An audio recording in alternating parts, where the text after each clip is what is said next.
During my last speech, I shared a little bit of information about Ayurveda medicine and the powerful life forces called, anybody remember? Doshas. Doshas, thank you. Does anybody remember what the 3 doshas are? Veda. No, Veda? Yeah, Vada. Okay, fine. Vada. Pitta. Pitta.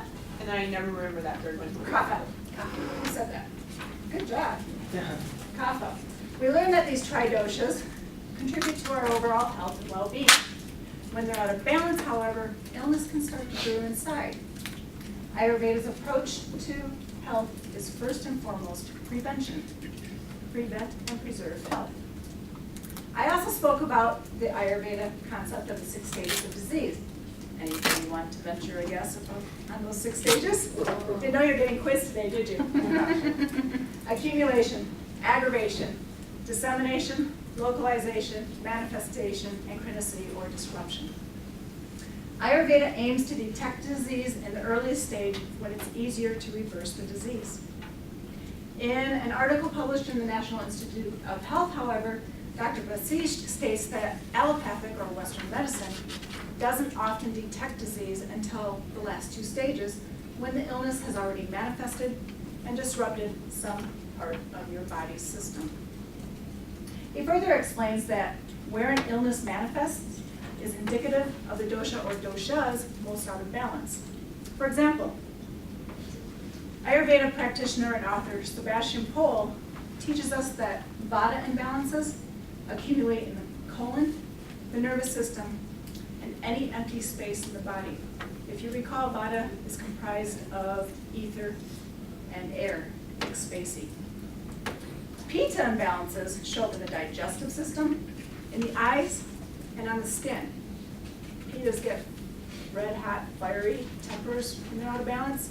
If you have a rash on your skin, it's usually warm to touch, isn't it? It's red also, just like fire. Kapha imbalances accumulate in the lungs. These kind of imbalances are about congestion. Asthma, bronchitis, congestion in the lungs. In the joints, arthritis, my back. I think also in the circulatory system, think of congestive heart failure. If we look at a disease like diabetes, we can indeed watch the illness progress through all 6 stages if left untreated. According to the National Diabetes Research Institute Foundation, diabetes creates a $245 billion burden in the U.S. alone, causing blindness, kidney failure, amputations, heart failure, and strokes. Dr. Sheila Patel is the director of the Chopra Center and board-certified family physician.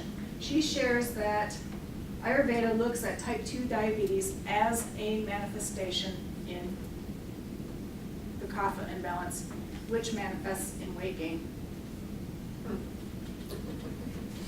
If we look at diabetes through the 6 stages, we can see that that is where it manifests, usually, mostly. First stage is accumulation. Over the years, we consume all that poor food in our diets, starts accumulating in our body, weight gain, all the toxins eventually build up, leak into the system in various parts of the body, can even eventually reach the brain, causing Alzheimer's dementia. These toxins surround the thin membrane around the brain, a chemical membrane, and they start aggravating at stage 2. Once holes start opening up, they disseminate into the neural pathway communication center. Stage 4, they start localizing.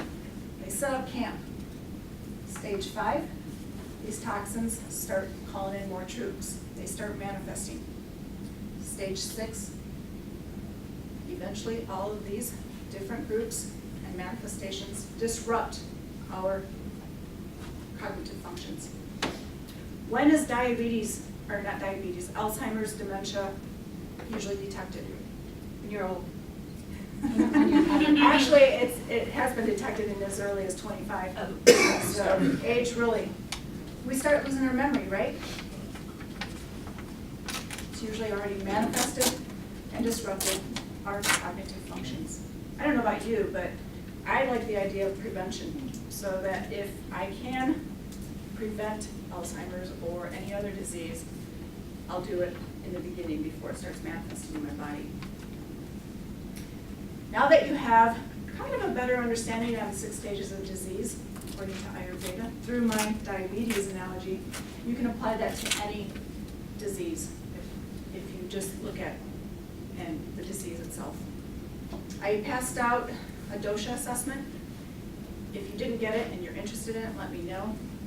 It's important to know what your dosha numbers are. The highest number means it's your dosha most out of balance. During my next speech, I'll share how you can change your lifestyle using food according to your dosha that will help you prevent and preserve your health. Namaste. Very educational. Thank you for sharing that. Okay, so can we have a timer's report, Sandra? Yes, of course, Madam Toastmaster. So glad that I was here for today.